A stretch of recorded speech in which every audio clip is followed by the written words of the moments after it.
Hey guys, welcome back to this educational channel the Learnopedia. जैसा कि हमारा topic था आधुनिक भारत का इतिहास, मॉडर्न हिस्ट्री ऑफ इंडिया। इतना इंटरेस्टिंग टॉपिक हम इंडिया का देख रहे थे। तो हमने देखा था कि किस तरह से यूरोपीय कंपनियां, ये यूरोप है, यूरोपीय कंपनियां भारत में आती हैं और व्यापार करने के साथ साथ फिर वो अधिकार जमाना शुरू कर देती हैं, जिसके अंतर्गत हमने देखा था पुर्तगाल को और डच को। एक छोटा सा रिवीजन ले लेते हैं, उसके बाद हम ब्रिटिशों को स्टार्ट करेंगे। तो सबसे पहले पुर्तगाल 1498 से 1961 तक भारत में रहते हैं। सबसे पहला आने वाला यात्री होता है वास्को डी गामा, जो समुद्री मार्ग से आता है। वास्को डी गामा ही होता है जो भारत की खोज करता है। फिर इनकी पहली बस्ती कहाँ होती है? तो कोच्चिन में, कोच्चिन केरल में। इसके बाद डच आते हैं, इसी लालच में वो भी आते हैं कि यहाँ पे व्यापार करना बहुत फ़ायदेमंद है। तो वो 1602 से 1745 तक इनकी कंपनी रहती है। फिर बेदरा का युद्ध होता है अंग्रेज़ों के साथ और डचों का पतन हो जाता है भारत से। कार्नेलिस हाउटमैन सबसे पहला आने वाला यात्री होता है डच का। फिर इनकी पहली फैक्ट्री मछलीपट्टनम में बनती है।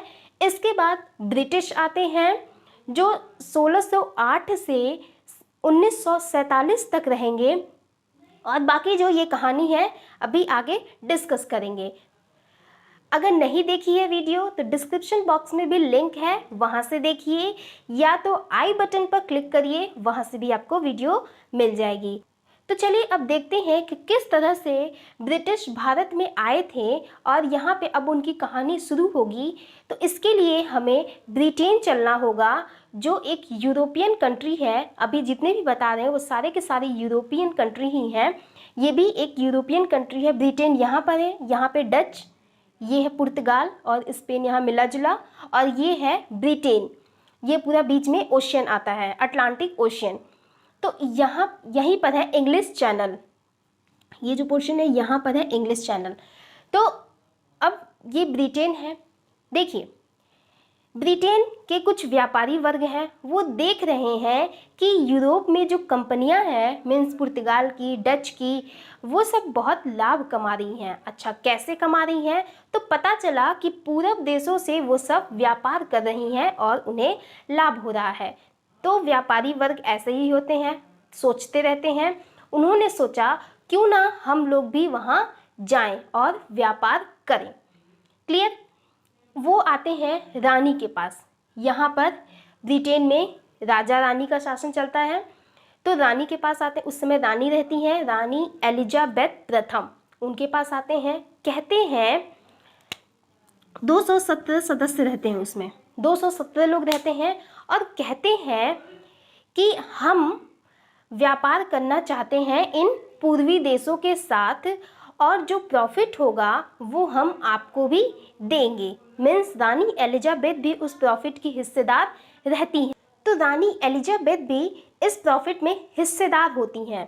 अच्छा, अब वो हिस्सेदार जब होंगी, उन्हें भी प्रॉफिट मिलेगा, तो ज़रूर हाँ कहेंगी कि ठीक है, जाओ तुम लोग इन पूर्वी देशों के साथ व्यापार करो। अब वहीं पर कंपनी का गठन हो जाता है। अच्छा, अब कंपनी को नाम भी देना होगा, तो कंपनी का नाम भी होगा। कंपनी का नाम बड़ा लंबा चौड़ा सा होता है। नाम क्या रहता है? Government and company of merchants of London trading into the east Indies. आगे चलकर इसी का नाम ईस्ट इंडिया कंपनी हो जाता है। एक और कंपनी इसमें मिल जाती है, फिर इसका नाम बदल जाता है ईस्ट इंडिया कंपनी। ये एक निजी कंपनी रहती है, मीन्स प्राइवेट कंपनी रहती है। इसमें 24 सदस्य रहते हैं, एक निदेशक होता है और एक उपनिदेशक होता है, एक उपनिदेशक। तो कुल मिला के 24, 25, 26 सदस्य रहते हैं और प्लस वो 217, मीन्स 217 में ही ये 26 सदस्य एक मिल करके बोर्ड ऑफ डायरेक्टर्स बनते हैं। समझ में आया? मीन्स निदेशक मंडल बनते हैं, बाकी सब अन्य में रहते हैं। तो इस तरह से इस कंपनी का गठन हो जाता है। कब होता है? 31 दिसंबर 1600। क्लियर आपको? इसके पहले ही, अभी 1600 के पहले ही यहाँ मैंने लिखा है 1599 में जॉन मिल्डे हॉल, ये एक अंग्रेज रहता है जो इस स्थलीय मार्ग से होते हुए भारत आता है। इसका इतना बड़ा दुस्साहस रहता है कि स्थलीय मार्ग से होते हुए ये भारत पहुंचा रहता है। क्लियर आपको? और यहाँ से फिर जानकारी कलेक्ट कर फिर वापस चला जाता है, तब जाकर ईस्ट इंडिया कंपनी की स्थापना होती है। अच्छा, अगर पूछा जाए भारत में आने वाला पहला अंग्रेज कौन सा है, तो ये होगा जॉन मिल्डे हॉल, जो स्थल मार्ग से आया है।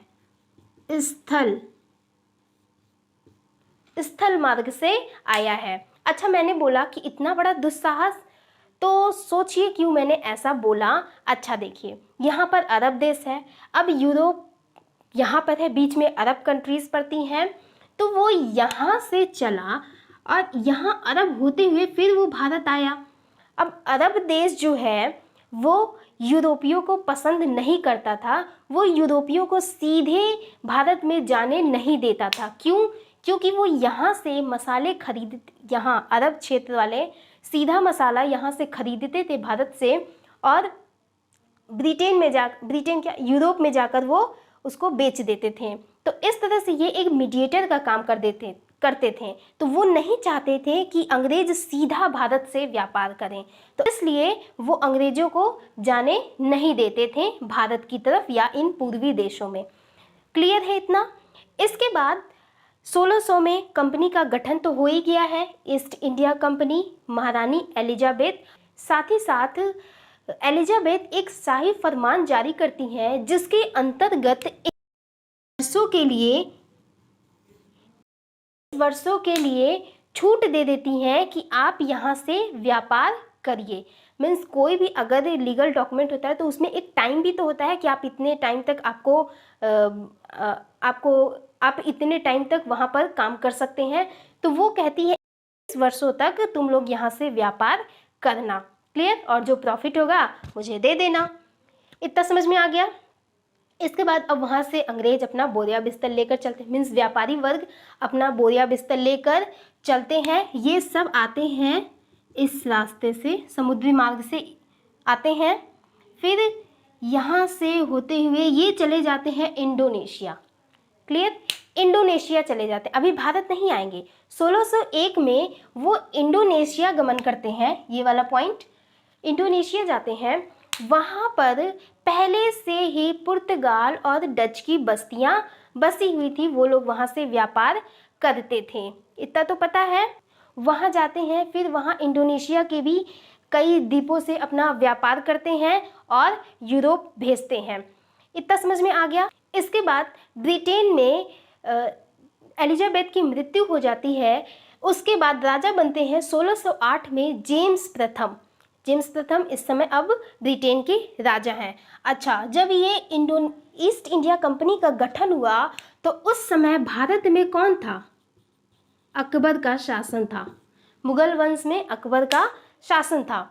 उसके बाद जब ये कंपनी आती है, भारत में आएगी, 1605 तक अकबर जिंदा रहता है।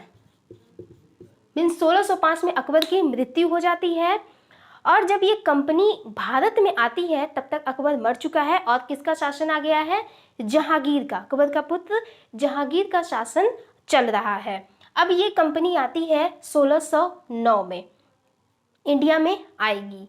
क्लियर? अभी तो यहाँ पर है, यहाँ से वो इंडिया को वॉच कर रही है और इन सब इंडोनेशिया क्षेत्र, मीन्स ये दक्षिण पूर्व का एशिया के क्षेत्र पर वो देख रही है कि किस तरीके से व्यापार किया जाए। ये बहुत टाइम तो लगाए, लेकिन बहुत सूझबूझ के साथ ये व्यापार करते थे, अपने काम को अंजाम देते थे अंग्रेज।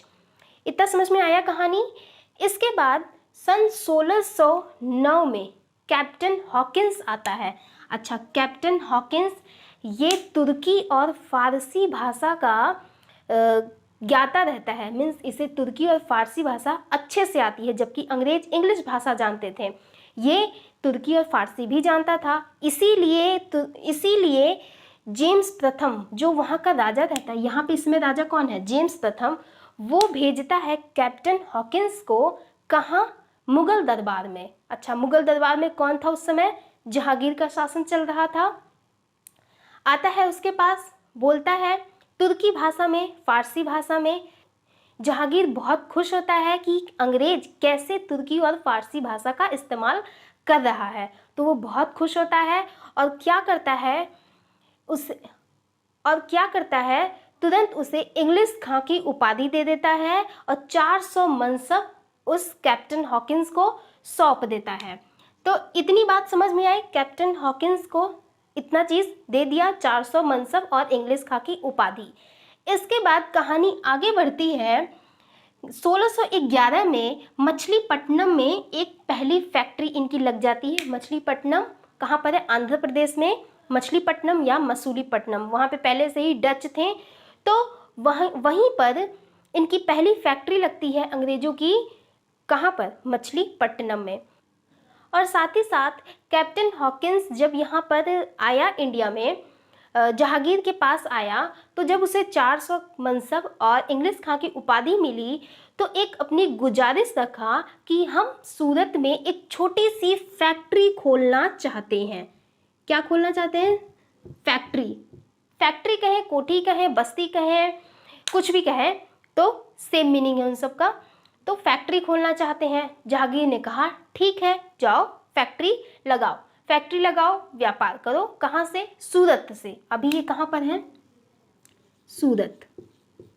अच्छा, जब सूरत आ गए तो वहाँ पे पहले से ही पुर्तगाली बस्तियाँ बनी हुई थीं। अब हो गया लड़ाई वहीं पे कि भाई जब हम यहाँ के बंदरगाह को हम यूज़ कर रहे हैं तो तुम कहाँ से आ गए। उन्हें भगाना चाह रहे थे पुर्तगाली और अंग्रेज पुर्तगालियों को भगाना चाह रहे थे। अब इसी बात पे दोनों में बहस छिड़ गई, युद्ध होता है, स्वाली का युद्ध। स्वाली का युद्ध स्वाली में होता है, गुजरात में। वहीं पे युद्ध हो जाता है जिसमें पुर्तगालियों की हार हो जाती है और फिर सूरत में 1613 में इनकी दूसरी फैक्ट्री बनकर तैयार हो जाती है। इतनी बात समझ में आ गई कि किस तरह से मछलीपट्टनम में फिर आए, फिर उसके बाद वो सूरत में आए। कैप्टन हॉकिंस सबसे पहले आया और इसने जहांगीर से गुजारिश की और इसकी बात क्यों मान गया? क्योंकि यह तुर्की और फारसी भाषा का प्रयोग जानता था। इतनी बात समझ में आ गई। नेक्स्ट अब चलते हैं 1615 में। 1615 में आता है सर टॉमस रो। अच्छा, ये कौन रहता है? तो जेम्स प्रथम का राजदूत रहता है ये। वैसे राजदूत तो ये भी था, कैप्टन हॉकिंस भी, ये भी राजदूत था। जब टॉमस रो आता है तो यहाँ पे जहांगीर को ये भी बहुत खुश करता है, क्योंकि यहाँ के राजा ने पहले ही कहा था जाओ मुगल दरबार में, वहाँ के राजा को खुश करो, उनके साथ रहो और उन पर अपना विश्वास बनाओ। तो इस तरह से वो ये सारे काम करता है।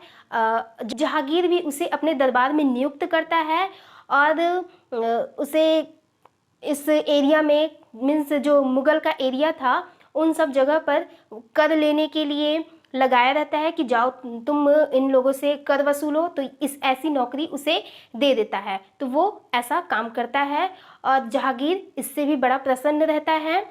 तो इसी प्रसन्नता में ये भी एक अधिकार मांग लेता है। कौन? सर टॉमस रो जहांगीर से एक अधिकार मांग लेता है कि अंग्रेजों को उत्तर भारत में व्यापार करने की अनुमति दे दें। पहले से ही जहांगीर प्रसन्न रहता है, बोल देता है ठीक है, तुम अंग्रेज जितना उत्तर भारत में व्यापार करना चाहो कर सकते हो, मेरी तरफ से पूरी आज़ादी है, तुम्हें कोई नहीं रोकेगा।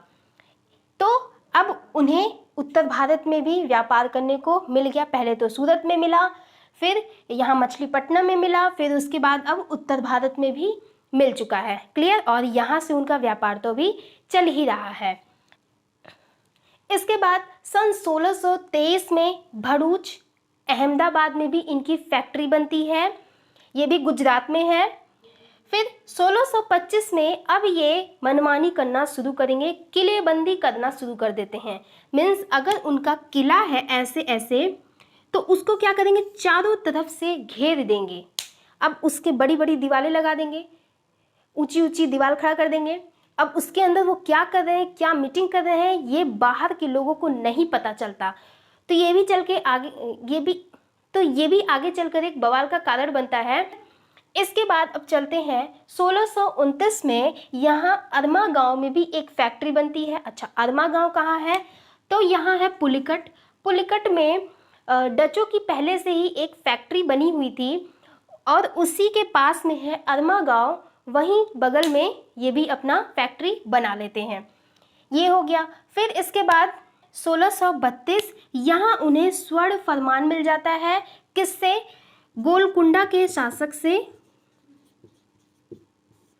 गोलकुंडा शासक से स्वर्ण फरमान कहें, सुनहरा फरमान कहें या गोल्डन फरमान कहें, तो मिल जाता है। क्या रहता है इसमें कि 500 पैगोडा वार्षिक कर देंगे अंग्रेज और गोलकुंडा से अपना व्यापार कर सकते हैं। तो ये भी उन्हें मिल गया। मीन्स अब देखिए, यहाँ सूरत मिला है, पूरा उत्तर भारत मिल गया है, उत्तर भारत मिल गया है, यहाँ पर मछलीपट्टनम का एरिया, फिर उसके बाद आंध्रा मिल गया है, आंध्रा भी मिल चुका है, गोलकुंडा आंध्रा।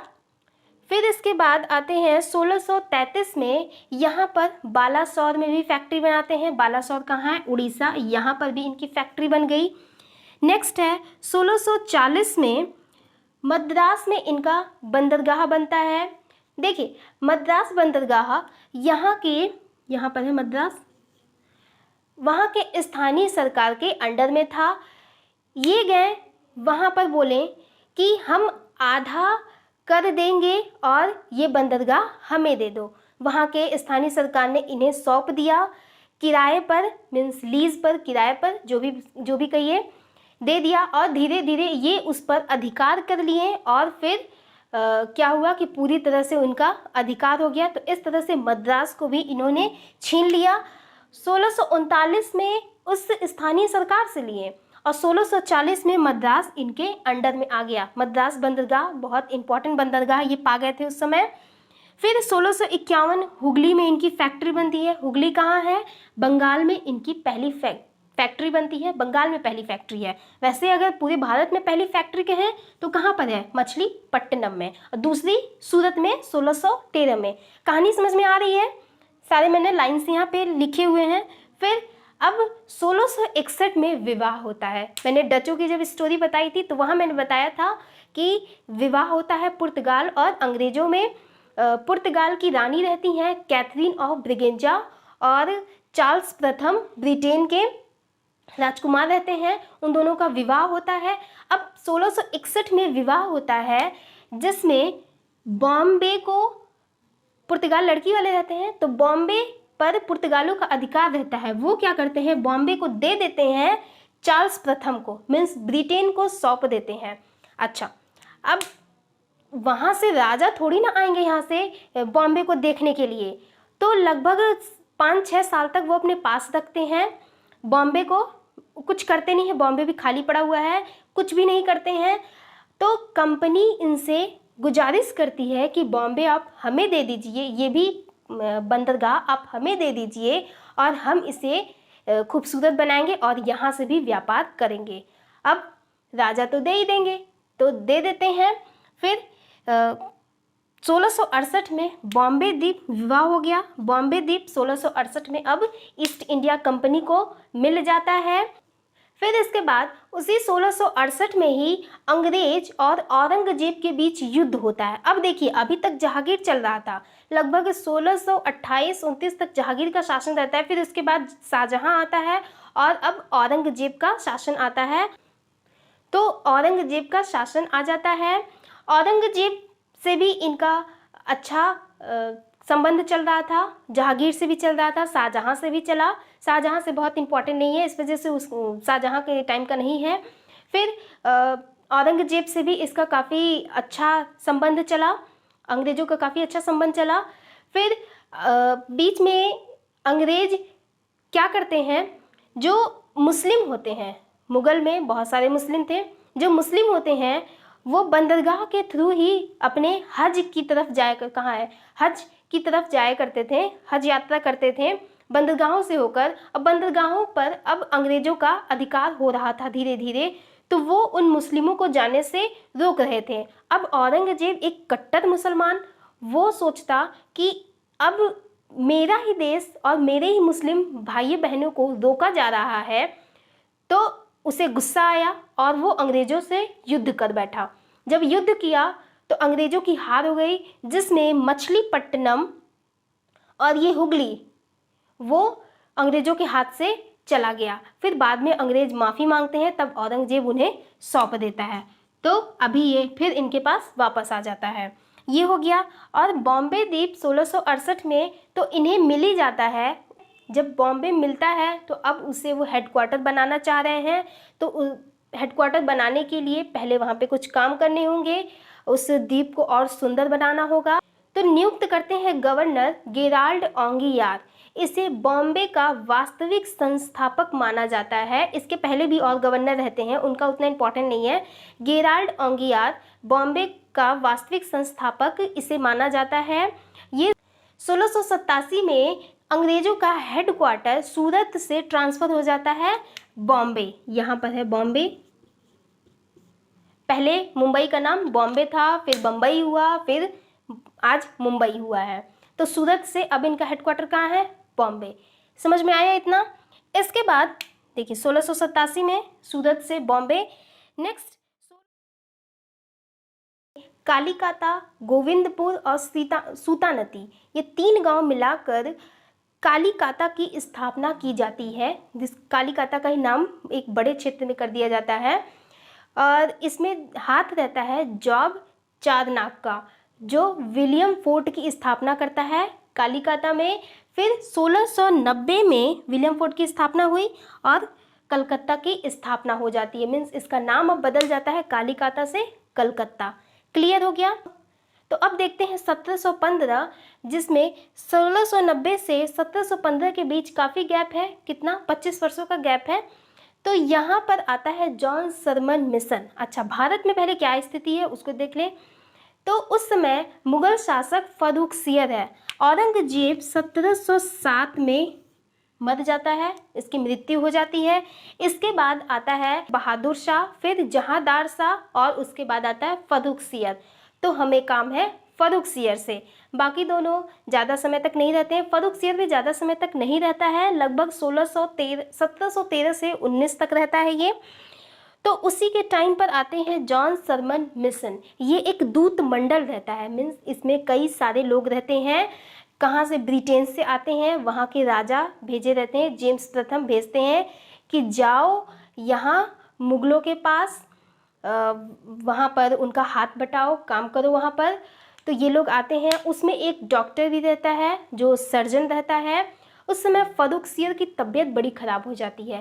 डॉक्टर हैमिल्टन जो फर्रुखसियर का इलाज करता है। फर्रुखसियर बहुत खुश होता है और एक शाही फरमान जारी कर देता है, जो उसकी सबसे बड़ी गलती रहती है। जहांगीर से भी अंग्रेज़ों के संबंध अच्छे रहे, फिर शाहजहां से भी, फिर औरंगजेब से भी। इसके बाद जितने 2 और राजा आए, क्या नाम था, बहादुर शाह, जहांदार शाह, उन सब से संबंध अच्छे थे, इससे भी ठीक थे।